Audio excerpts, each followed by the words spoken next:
Welcome, everyone, and thank you so much for spending your late morning with us, depending on where you are in the country. I'm Brie Lascota. I'm the Executive Director of the Martin Marty Center for the Public Understanding of Religion at the University of Chicago, and I'm pleased to have three guests, which I'll introduce shortly, joining me and you for this session on faith and philanthropy.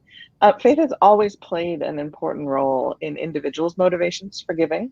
Every religious tradition has mandates or directions about giving, especially to groups like the poor, the orphaned, the widow, as well as those who uphold religious traditions, giving to the religious tradition itself to help foster and nurture religious life. There are seasons for giving and calculations for amounts. There's guidance for the type of giving and what type of giving has the highest form of morality or charity attached to it. But giving is not just a personal impulse. It's not just a show of religious devotion. There's also an institutional expression. They're channeled through various ways to give. Different religious communities have set up organizations to encourage and support giving from individual forms, turning them into forms of collective action and community identity. And religiously motivated engagement in the public square has built things across the world, including hospitals and schools, social welfare networks, and advocacy groups. That isn't to say that religious giving is always or default considered a good, right? It's also something that's highly contested and something that can be very politicized. Sometimes it is inclusive, sometimes it's parochial, sometimes it's universal. Religion spans the range of issues and the range of ways that it gives in order to advance those issues. Yet the story of religion and philanthropy is often not explicit or well known. This conference on philanthropy, in fact, only has one panel on the topic, even though it accounts for one of the highest motivations that people cite for their own giving. So today we have three individuals who are active in the world of institutionalized philanthropy and its intersection with religious communities and the individuals who underwrite them. First, I'll introduce Tenise Chung-hoon. She's the Managing Director of Philanthropies for the Church of Jesus Christ of Latter-day Saints. Welcome, Tenise. We have next Eric Goldstein. He's the Chief Executive Officer of the UJA Federation of New York. And Elise Westhoff, President and CEO of the Philanthropy Roundtable. Welcome, everyone. And welcome to you, our audience. Please do put something in the chat to tell us where you're joining us from. If you have a role that's related to faith and philanthropy, we'd love to know about that too. So welcome. So as we turn to the panelists, I'd like to ask them each to share just a little bit about what drew you to the work that you do. This is not often a career path that people know exists. It can be a little hard to explain. I remember a friend of mine who worked in Muslim philanthropy. We did an event and her mom actually took her camera out and took a picture of her bio and said, "I'm going to show people this so that they know what you do." It can be a little bit of an uncommon path. So Elise, I'm going to start with you, if you wouldn't mind just telling us what drew you to the work that you do. Sure. Well, I'm going to not answer this in the typical way. I'm going to go back to really what sparked my interest in helping others, which I think is the core of what philanthropy is. And that was sitting at the kitchen table with my mom when I was 4 years old. It was the morning after a very difficult night in our family. And my mom sat us down, my brother and I, and it was kind of the last time we ever saw my father, and said, you know, in life, you're just not always dealt the best hand, but you have to do the best with what you have. And she emphasized the importance of education and faith and hard work and personal responsibility. And I realized growing up how privileged I was to have those values instilled. And I knew from a very young age that I wanted to help others who were overcoming adversity and difficult circumstances. So that's what ultimately led me to a career in the nonprofit world. I worked in education and mental health, which impacted my family greatly, and ultimately had the opportunity to come to the grant-making side of philanthropy. I worked for a family foundation. It was a Jewish family foundation. I'm Catholic, but had the honor of working with a wonderful Jewish family. And so faith has always been kind of at the center of the work that I've done in a variety of faith settings. The Philanthropy Roundtable is a network of donors who cherish liberty, opportunity, and personal responsibility, which are all near and dear to my heart. And so I get to work with a variety of philanthropists now who share those values and want to advance them. My path to, this sector was probably like most people, I didn't even know it really existed. But again, I knew that I wanted to help others who are struggling. And this is such an amazing way to get to share values and work with wonderful people who have compassionate hearts and care about helping others. Thank you. There's a quote from Sartre, which I always really like, which is that freedom is what you do with what's been done to you. The idea that sort of about your character, what you do with the circumstances that you've been dealt is a lot about who you are and the choices that you make as a reflection. So I'm sure that your mom and your family feel very proud of the choices that you've made given the hard circumstances. Denise. Thank you, Bree, and Elise, thanks for sharing that story. It's really cool. My personal driver, when you asked, how did you get into this field? It was not on purpose. It ends up that my path was definitely a zigzag to be here. But my personal driver for life and work is meaning and mission. That's what makes the most difference to me. And so I want to try to use my time every day to make a difference in alignment with what I believe is our purpose in life, which is to learn and grow and become more like our Creator as we love God and others. So the work that I get to be involved in every day allows me to see and witness people at their very best. My favorite moments in philanthropy is when someone is making the choice to give. So you're on the distribution side, Elise, and we're on the gathering side. And when I see someone who feels so blessed and so grateful for the things that they have in their life that they want to share, that's a sacred moment. And I feel so humbled to be able to do that. And so when I'm in a conversation with someone and they are deciding how they want to bless the life of someone else and share what they have because they feel so blessed, it's a tangible evidence of philanthropy. And it's a love of mankind. So I'm so humbled and grateful to be part of that. And that's what gives me joy as I engage in this work every day. That's wonderful. I had a mentor of mine who it was a very good fundraiser, and I asked him, what was it like? How did you prep yourself to ask people for money? And he said, oh, I had asked somebody else about that. It was an Anglican priest, and he said, before I make a solicitation, I say a little prayer, which is, thank you, God, for allowing me to help this person do your will on earth. And I thought, wow, that really takes the burden off of feeling like it's an imposition to ask somebody for money. Eric, you're on both the gathering side and the distribution side at Federation, so you pair nicely with these our two other guests. Can you tell us about what drew you to this work?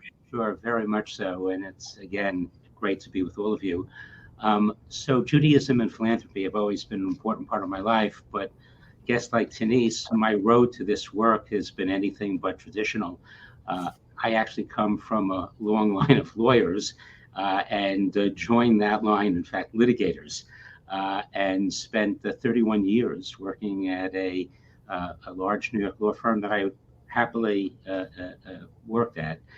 But speaking of, Denise mentions meaning and mission, while I found the work incredibly challenging and fulfilling in some ways, not deeply meaningful to, spiritually nourish my life.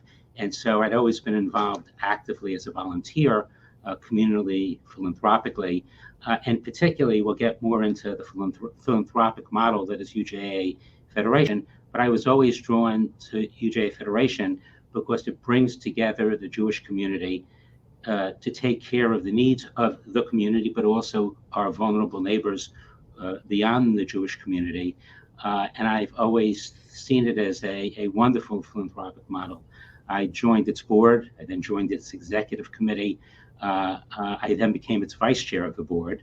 And then in 2013, fast forwarding lots of years, our then CEO announced he was leaving, and I was on the CEO search committee to find his successor without the remotest thought to actually taking this role.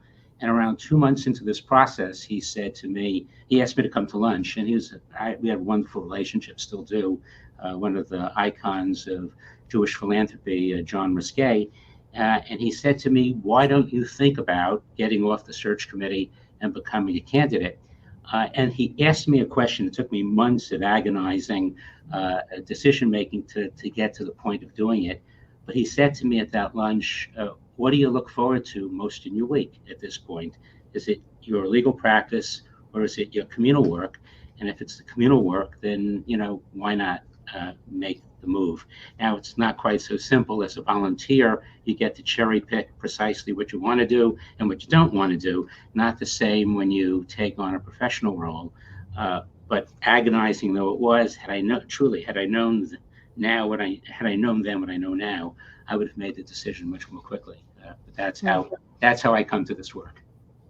That is that shows the power of a question, right? I think all educators know that sometimes it's better to ask a really poignant question than it is to provide an answer, because then your own brain does all the work for you, right?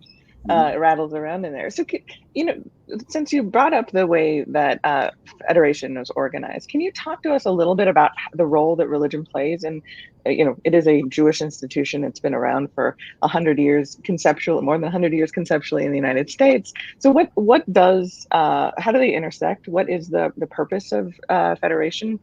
How does it work as a kind of religious philanthropy to advance the goals that you talked about? So like many other communities, Federation, as you say, has been around now over 100 years.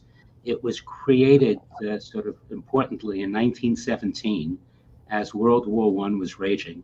There were hundreds of thousands of Eastern European Jews on the shores of New York, vast poverty, disease, little economic opportunity. And sort of in the wake of this vast sea of need, a group of philanthropists came together and saying there were all of these ad hoc organizations that were springing up to support the community. Rather than do this in a disconnected way, let's all agree to pick the best that are there, literally from cradle to grave services. Jewish hospitals before Jews were allowed to come into non-Jewish hospitals, before there was government funding of medical care. So from cradle to grave, Hebrew Free Burial Association, for those who could not afford to be buried under our traditions. And those organizations still exist in our network of agencies. But the goal was to bring together a single Jewish federation that would support the needs of the Jewish community. And over the years, as Federation grew and as the Jewish community of New York grew, its mission evolved. It's now one of the largest local philanthropies in the world. We raise roughly $250 million a year. We give out around $180 million in grants a year. And our mission is caring for the most vulnerable, all New Yorkers, whatever background. Also creating, strengthening the Jewish community in New York and in 70 countries around the world. And finally, supporting people during crisis. But the Jewish piece of what we do is still very important. We overwhelmingly fundraise from the Jewish community. While our funds, the distribution goes more broadly, the gathering is only from the Jewish community, or overwhelmingly so. As you mentioned, many religions have giving, we call it tzedakah, as everyone knows, the Hebrew word of tzedakah, it's tzedek. It's not about charity, it's about doing right. Tzedek is justice, is right. And so it's an essential value of our Jewish tradition. Denise, now the philanthropies of the Latter-day Saints community, does that also have the same kind of orientation and history out of the persecution or the exclusion of the community, and then has taken a much more kind of universal role? Is that part of the story as well that plays into how these communal organizations came about in your tradition? Well, it's actually the Church of Jesus Christ of Latter-day Saints was formally restored in 1830.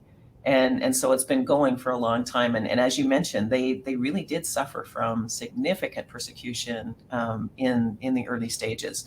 But it's an outgrowth. Our religion is a context of where our life and our work intersect, that it's really part of the tenets of our belief. And so having a way that it's organized and so that it's implemented to bless people, kind of like Eric is explained, that people who are members of our faith, that we have a law of tithing, and that helps with the operation, but we invite people to contribute other offerings above and beyond that. And that's where our part of the work comes in. So tithing goes through our ecclesiastical channels, and philanthropy will come in addition to, so that's an additional offerings.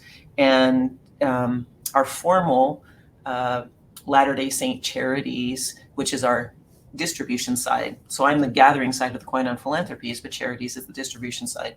That was formally established when they were having all of the worldwide famine in the early 1980s. We Are the World and some of those things. And they invited, our prophet leader invited everyone to fast. We have an annual fast, or a weekly or monthly fast.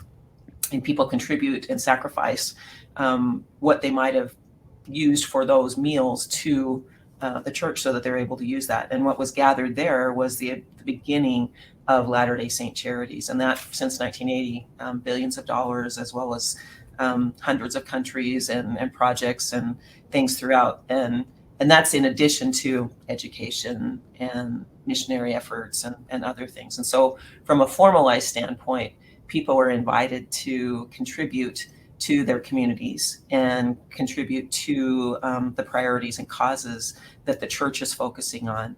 And we are the conduit to be able to gather that. And then our church leaders are able to utilize that for the greatest good and the greatest need for what they have. Thanks.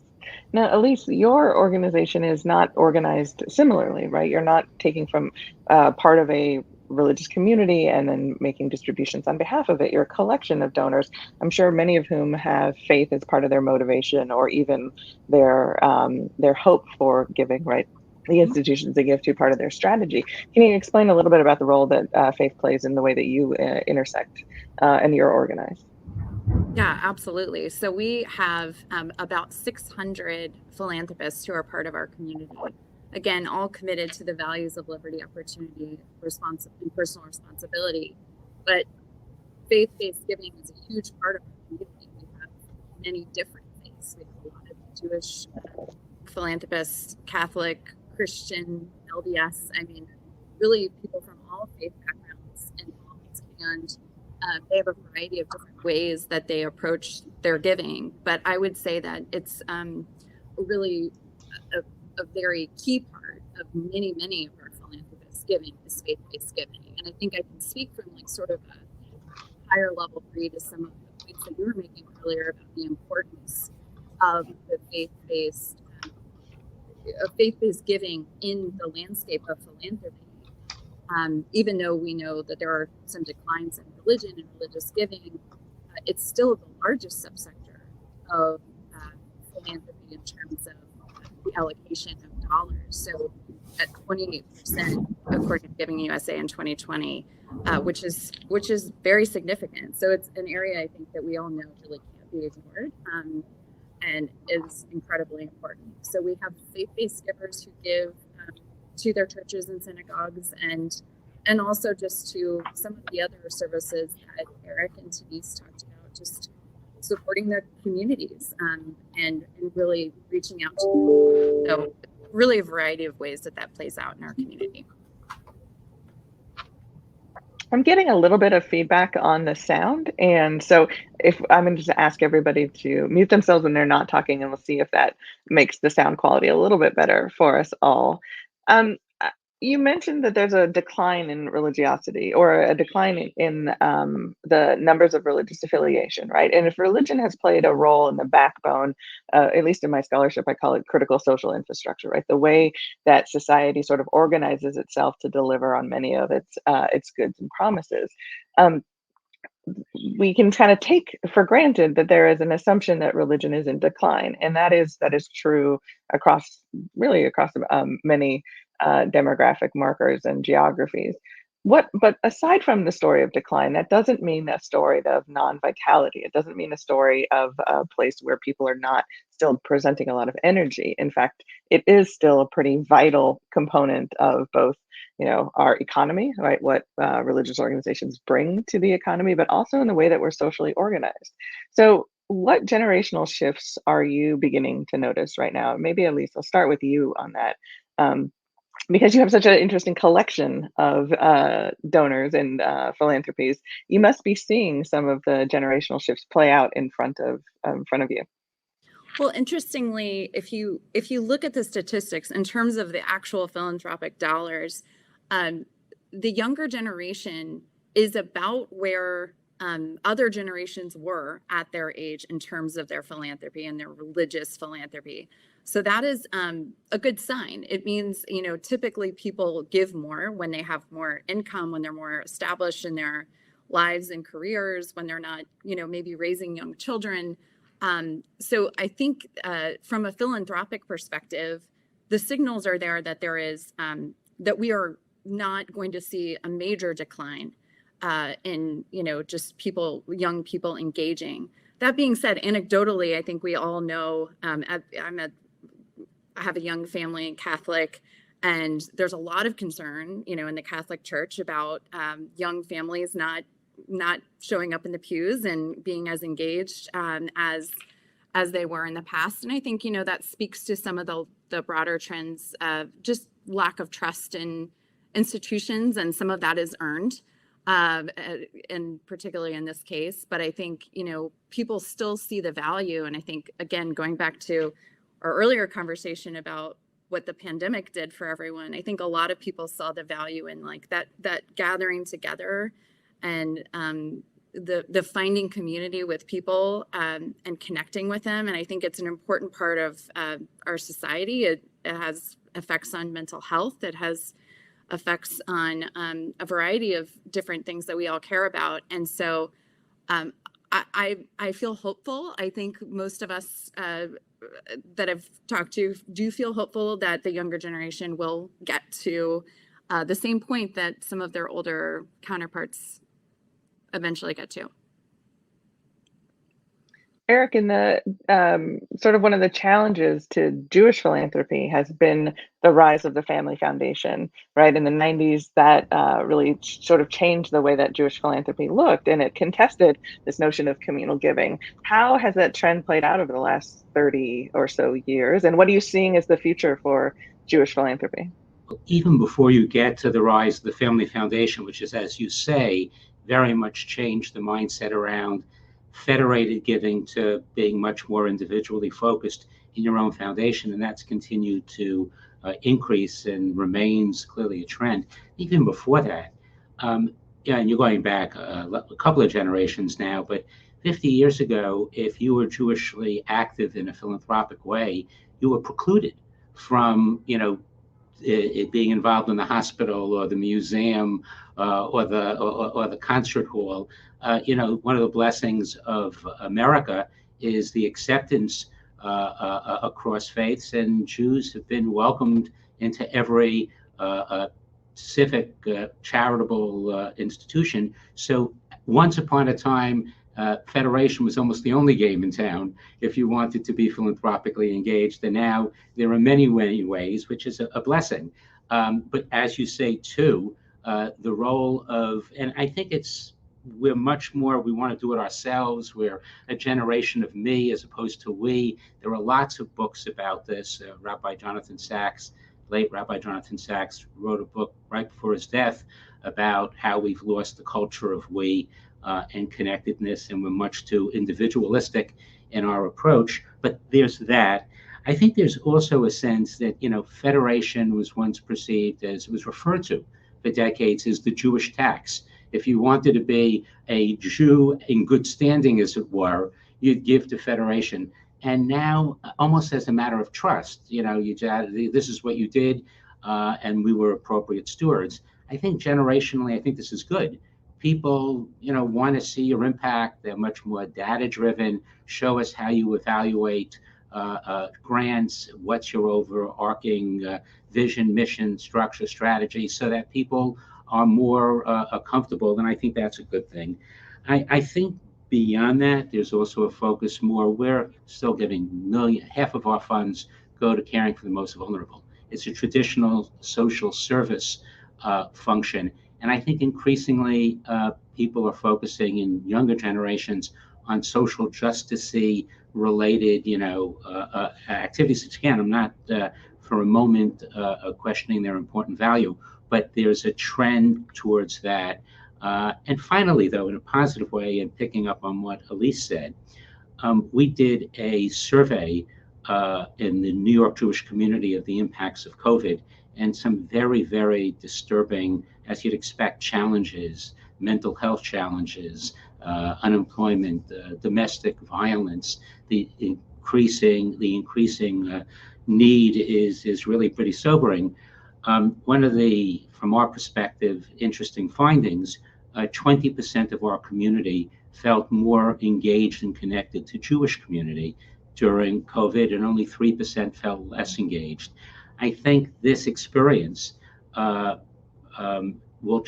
changed people, has changed all of us, and I think it makes even more important what faith-based communities can do in times when people need support. And there's a researcher in Australia who writes about sort of points of extreme isolation. And one of the things that she says is that when men go through extreme isolation, they find that they feel more, they place more value on their relationships. And when women go through extreme isolation, they place more value on their own expertise, which I think is a really interesting insight into how we are socialized very differently. But we've all gone through this form of extreme isolation in many ways, and I think the ripple effects of all of this will be hard to see the long-term effects until they really become apparent.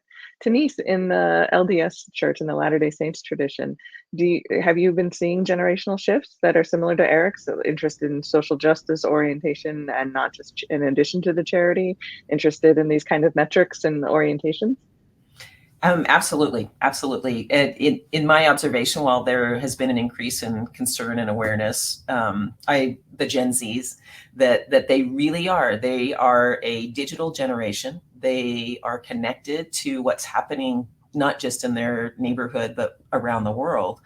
But in another sense, it's a false sense of community, because they're connecting digitally and not in actual practice in some ways. And so we're finding that people are affiliated, but the choice to actually engage in practice, either of religious behavior and or moving forward in saying, I'm going to go out and, talk to my neighbor, and I see that I need to help someone with a reading program or other things, that are they moved enough to to actually go and volunteer at the school, or to make a contribution to buy a book or something else. And I think that comes with maturity. And I'm bullish, just like Elise and Eric are, on the younger generation, because I think that because their hearts are drawn out towards the needs of others, they really are trying to find ways to engage. Our trend has been, our slope is slower, but it's still a downward trend in terms of number of formal donors who are connecting. But at the same time, those who are giving are all in, that they are giving more, and they're being more generous with what they have. So our desire is to continue to help all generations, but especially our emerging generation and the rising generation, to feel connected to who they are and where they've come from, and that as we band together with those of like mind, whether that's within our faith or beyond our faith, that we can really make a big difference. And that's where I guess I'm bullish on, is that the fact that there are more people becoming more aware of people of faith, and we're having to build bridges and connections to one another, because we are becoming it seems like a greater minority. That's kind of an oxymoron, the greater minority, but the minority status has become more prominent. And so for us to be able to invite people to connect has been one of the primary emphasis and points of focus. And people who engage in the religious behavior find opportunities, and I think their antenna are up and they're able to see things in that way. And we want to invite all to come and enjoy that experience, because it is joyful. And when there are challenges like we've had with our recent pandemic, that those are the bedrock places that you go to find meaning and to find connection. And so, as Eric pointed out, I think that's on a continued upward trend as people are starting to say what really matters to me. Mm-hmm. And the pandemic highlighted so many different responses and tendencies in our society, right? People responded to that in a variety of ways. And to me, the variety of those ways also broke down a lot on religious and political lines. And there was a sort of coalescing of factionalization around response. The responses became politicized, and that kind of polarization has really permeated a lot of our society. Now, religion has been part of that, right? The factionalizing of our society along these political lines has been fueled by religious groups on the different sides of polarization. It's also been underwritten by philanthropy. And so, how does polarization show up in your work? There are people who give religiously motivated giving, right? It's not just a neutral thing. It's not just something that is uncontested in the public square. So, how is polarization impacting your work? What do you see that's happening related to this trend? A lot of us lament it, and also are part of driving it. So, how do we make sense of this phenomenon we're all seeing unfold before us, acutely with COVID, but more broadly with how our fabric is kind of knit together and then also becoming a little threadbare? And I'll let anyone answer that hardball.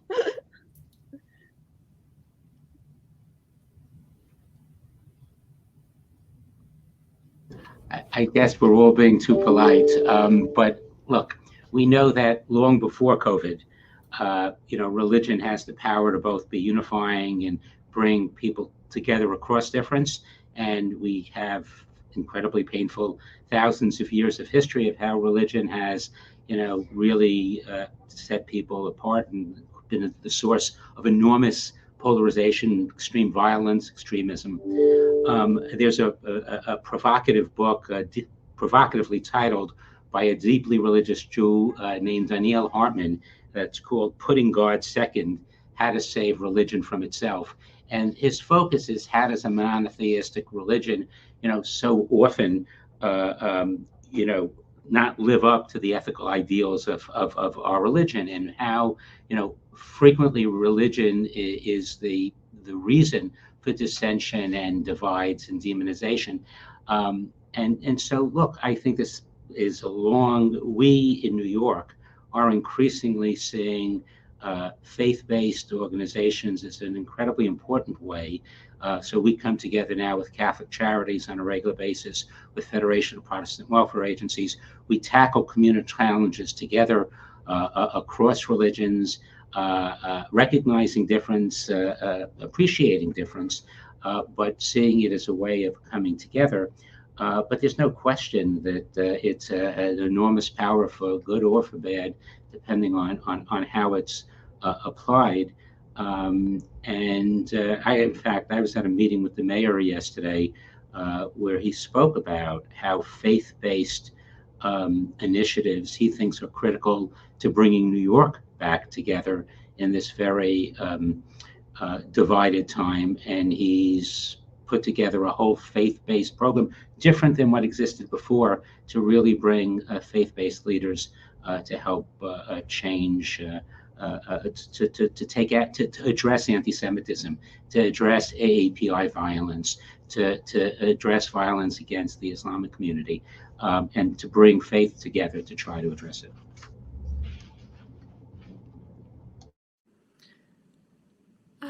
I would agree. Sorry. Oh, sorry. No, go ahead. I was on mute and I gave you a moment to start, so I'm going to let you go. I would agree with a lot of that. I think, just like anything, there are positives and negatives to choices we all make, right? And I think faith-based giving,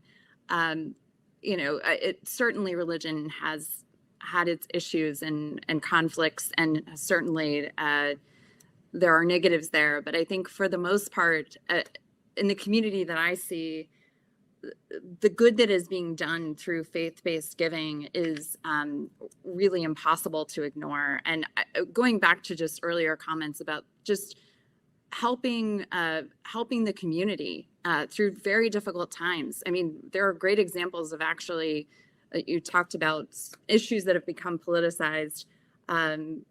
A lot of communities had distrust in the vaccine, and churches and synagogues played a huge role because they already had trust with their communities and providing education and getting, providing the actual vaccine to those communities. So that's like an area where I think you can see the real value of churches and synagogues and mosques and other faith-based organizations in their communities dealing with really significant challenges. So many direct services, care for homeless, care for at-risk youth. There's a great organization called Better Together that works with families to help them stay together when they're going through really tough times, providing mental health services and job training and mentors and other families that can help them think about, positive parenting and things like that. So there's so much more than just the actual beliefs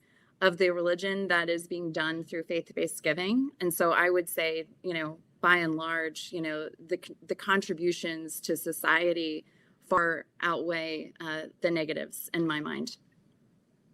And I'm interested on that idea, Denise. In the Latter-day Saints Church, there's a lot of emphasis on disaster preparedness, disaster response. Sometimes it feels, even though that's not a entirely politically neutral category, it does seem like sometimes in those disaster moments, there is a little bit of an opening of the public square to more of our humanitarian impulses and more of our, our better angels than others. Are you seeing arenas like Elise was alluding to, where people are finding ways to get beyond the narrative and experience of polarization to do good together? Oh, absolutely. Absolutely. I mean, I know some of the more visible things that come, especially in disaster or refugee assistance and other things that happen worldwide. You'll see the helping hands vests that people wear, that they are like, oh, those are members of our faith, and people are out there, they're doing good. But it sort of reminds me of the aphorism that there's no atheists in foxholes. That when there's a massive disaster or something, all of a sudden you just reach out to humanity and the people who are organized, which is usually people of faith, and that they have a community that they can turn to, that they immediately mobilize to be able to do that. And others are, one, either grateful recipients to be blessed by the great work that's happening across religious lines, or they start to think, hey, I can join that group because I want to help too. We saw that in 9/11. We saw that. I mean, now it's become so sadly more commonplace that we have more challenging things, and whether that's from a natural disaster or a political issue. And that polarization, I think, can be not minimized, but it can be transcended by people who care about humanity, which really is what philanthropy is, the love of mankind. And so finding opportunities for us to find things where we have commonalities rather than differences. And that's why I actually love the work that we get to do, because we get to see ways that we are more alike than different. I'm trying to think now as we sort of start to move to the questions that are starting to appear on the chat. It does strike me that in philanthropy, that faith is often subterranean in a lot of institutional philanthropy. It may have existed at the founding, but it may not be present in the strategy. But what's also so interesting is you can't really bypass religious or faith-related organizations in your giving, because so many of them work on the issues that people care about. So there's a little bit of a disconnect, right? It can be part of the origin story. It can be part of the service delivery or mechanism through which change is made, but sometimes it's not explicit in the strategy. Sometimes people are afraid to be explicit about how they relate to faith-related organizations because it can feel like a political challenge. And so faith sometimes gets snuck in as and or they don't want to deal with some of the problems that come with working with a faith-based organization that may have political views they don't like but are able to do things that they do like, right? So there's a lot of complication in this. What advice would you give to philanthropy professionals about how to be explicit or how to make a strategy so that they have some sort of statement about what they do related to faith rather than sort of inductively create a position to it in their organization? Eric, I'll ask you to start with that one. Well, first of all, for my own organization, I think there are a lot of people who know our name as UJA Federation. I think there are people that don't know what the UJA or even what the Federation are all about. The J is obviously, it's United Jewish Appeal. And as I mentioned at the start, we have a threefold mission. The first is caring for most vulnerable. The second is responding in crisis. But the third is affirmatively Jewishly focused. It's shaping the Jewish future. It's strengthening Jewish life, creating a sense of passion for Jewish life and learning. So we really can't. We're not very subtle about our Jewishness. That said, I think for us, and it's we talk about generational shifts. One that I didn't mention, we're a very broad community chest form of gathering and distributing. And I think a lot of people are increasingly saying we want to pick our area of passion and give to it directly. There's no longer as much of a need. We, had huge information. Well, there's lots of information on the internet. You can get lots of information about individual organizations, so you can create your own portfolio. And so one of the things that we're trying to say is, as a Jewish community, we want to have a community chest, a sacred community, kehillah, a Jewish word for community, and raise affirmatively that way and say you want to give to a passion area, give to it, but not at the exclusion of being a part of the community. We're saying it to the philanthropists who have the large foundations. Do what you want individually, but don't put all your marbles into your own. Keep some in the community pot so that you're part of broader community. And the Jewishness of that, the Jewish piece of it, is very, very central. Or at least I wonder how you negotiate that with all of the range of people that you deal with, right? Some I'm sure are explicit, some have explicit faith statements, some have faith in their strategy, and some have faith tucked into their portfolios. Is it important to you to surface that as an area? Do you have conversations about it? What's happening on the inner workings of your group to make faith part of the conversation? Well, we are very focused at the roundtable on donor intent and the importance of recognizing, what the donor wants to accomplish with their funds, what their passions are, what their interests are, and how to find the best organizations that align with those. I think that, I'll give you just a personal example. I ran the Snyder Foundation outside, a family foundation outside of Philadelphia. Again, it was a Jewish family, and they made the choice to provide scholarships to Catholic schools, and nothing to do with me being Catholic, but because in inner city Philadelphia, oftentimes the failing public schools there, the only alternative was a Catholic school in the neighborhood. And, in some of those schools, about 99% of the students were not Catholic, but it was a safe place where there was a values-based education, and the parents really valued that. So I think that being open to the idea that investing in a faith-based organization, even one that doesn't match your own faith, is something to be considered, has a lot of benefit, and is something that, thankfully our community has been very open-minded to.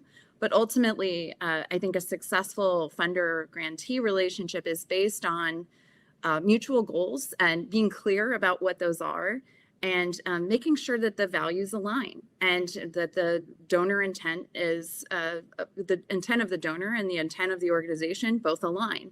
And so that's the ultimate goal, whether or not someone wants to consider a faith-based organization is really up to them. But I think there's a lot of value in it because, again, it's a sector that can't be ignored and does a lot of incredible work. Denise, I'd love to know your reflections on how the LDS Philanthropies deals with this question of faith in, even if you give to groups that are not in the LDS church, if your recipients are not in there, how does that work? And how do you talk to your donors about it in a way that helps them understand your goals? Well, I mean, I really love Eric and Elisa's perspective and the way that they talk about alignment. We go through the front door. We're very overt about saying this is who we are. We're the Church of Jesus Christ of Latter-day Saints, and we focus on living the gospel of Jesus Christ, caring for those in need, inviting everyone to receive faith and joy in their lives, and uniting families forever. And so within that confine, we say, if that makes sense for you and you are desirous of joining us in this effort, then we'd love to have you. So I think part of being a faith-based organization, you have to be able to know when to decline a gift that may not align.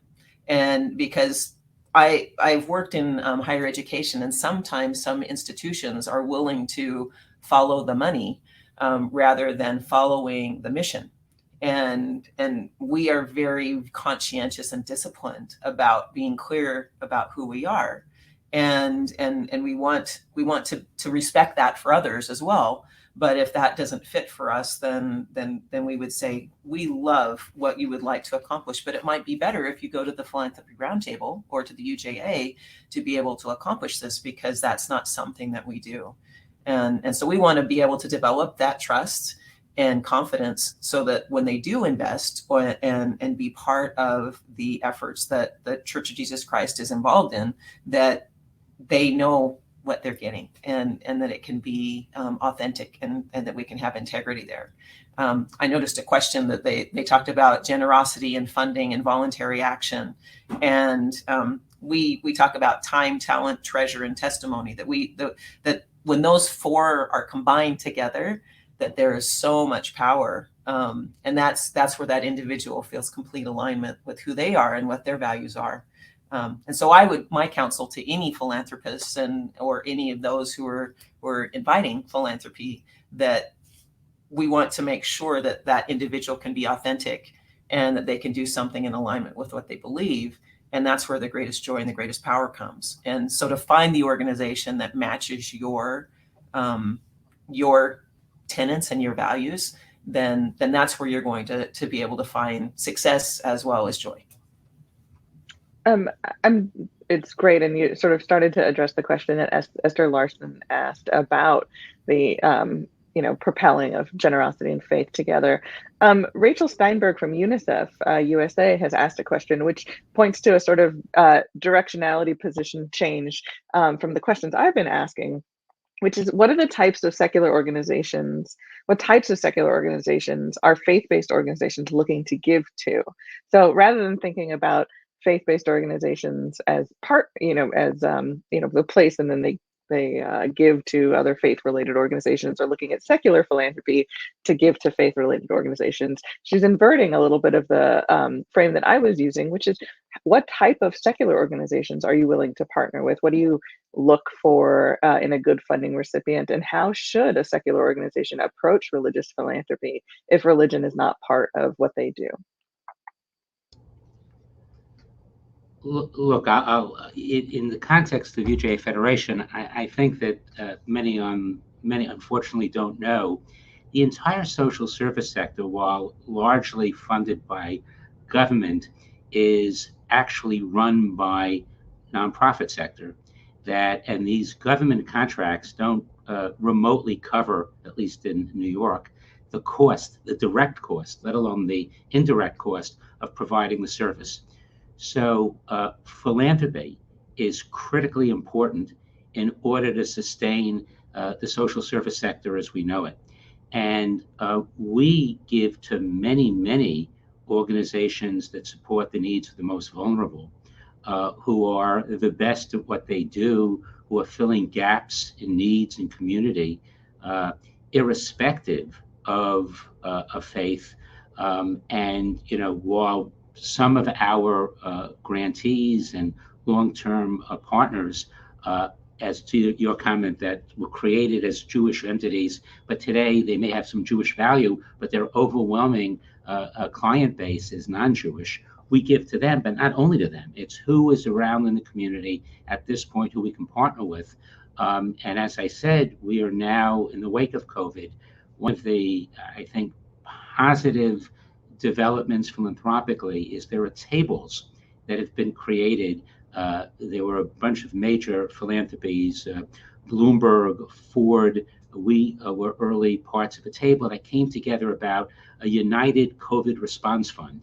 And we would meet weekly across sectors to say which are the greatest needs, who are the best players to address those needs. And that cooperation, which existed to some extent before, but since COVID has now been much more front and center and continuing, is increasingly how we're making social service sector decisions, irrespective of faith. Who are the players that are most effective in meeting the challenge?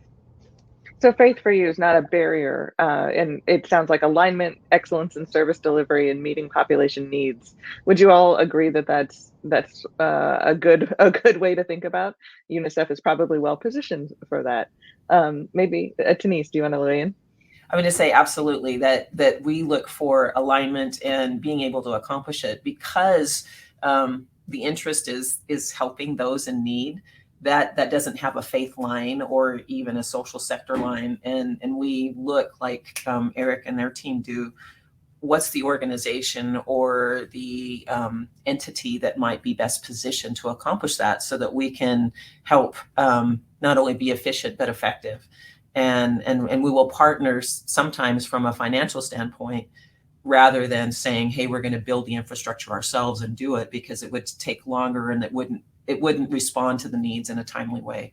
And so that's one of the things as when the church partners, that they are looking for people who, one, are effective of what they do, and that they are doing something that is addressing a specific need that the church would like to help make better in the world.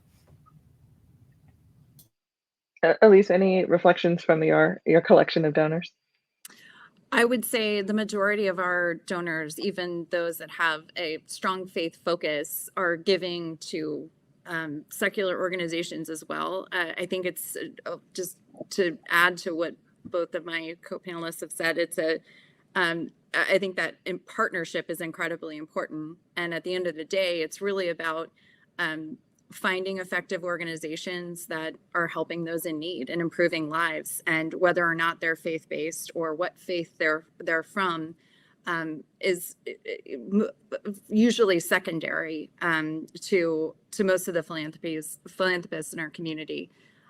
So really focusing on that voluntary private action and the way that the philanthropic sector is able to address in an effective and nimble manner a lot of the unique needs of communities.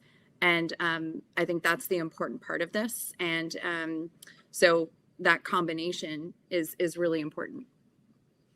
As we come out of, it's hard to say that we come out of the pandemic, but as we come out of this phase of the pandemic, when we start to imagine, these sort of waves kind of condense us down and then open us up as things open up. And so, we're at least where I am, we're in a little bit of an opening after Omicron.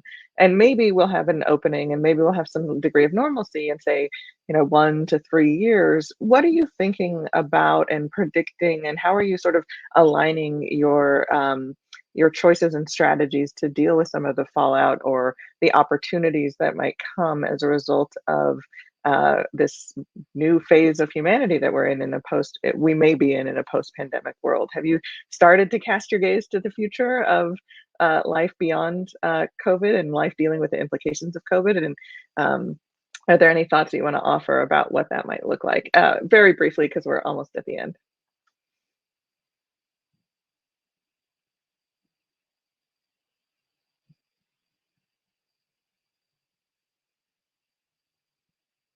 Maybe we're all still in the pandemic world.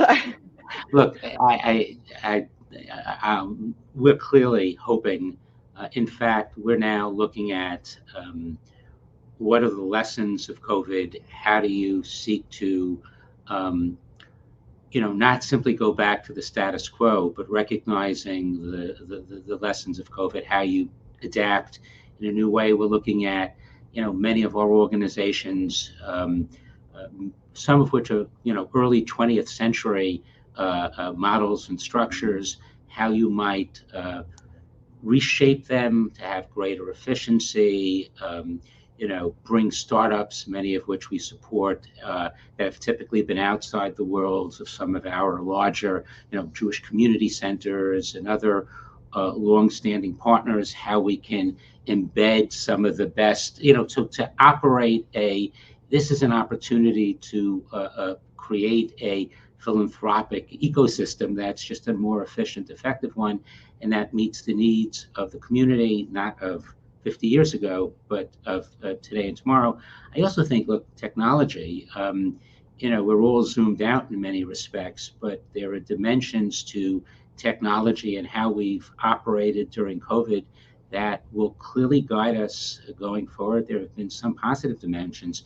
Telehealth is here to stay, and we're now focusing on a lot of ways. Even the burden on people, have to trek to doctor's offices or social service centers and, wait in lines, and you can more efficiently, for many things, do it online. And we're beginning to fund those kinds of programs based on the positive learnings from COVID. So I think there's an enormous world ahead, and we have an entire group that's now focusing, what have we learned and how are we going to change what we do based on what we've learned. So I think I think what we've gone through shouldn't be seen as only negative and disruptive, even though it was so tragic in its consequence. It's an opportunity for creative rebirth. Well, I think that's a great note for us to end on. I'd like to thank you all for your thoughtful engagement, your time to put this panel together, but most importantly, for the work that you do to knit together the social fabric of this country that we're all a part of and that we're all going to weave this future together. Special thank you to Steffi Kojin, the Yale MBA student who brought us all together. Thank you all for your time this morning. And for additional resources about the intersection of philanthropy, you might check out the Lilly School of Philanthropy at Indiana University, the Religion and Society program at the Aspen Institute, which convenes funders on supporting religious pluralism, and the philanthropic affinity group, Philanthropy for Active Civic Engagement, which also has a program on religion in the public square. Thanks very much. I appreciate all of your time and look forward to another conversation in the future.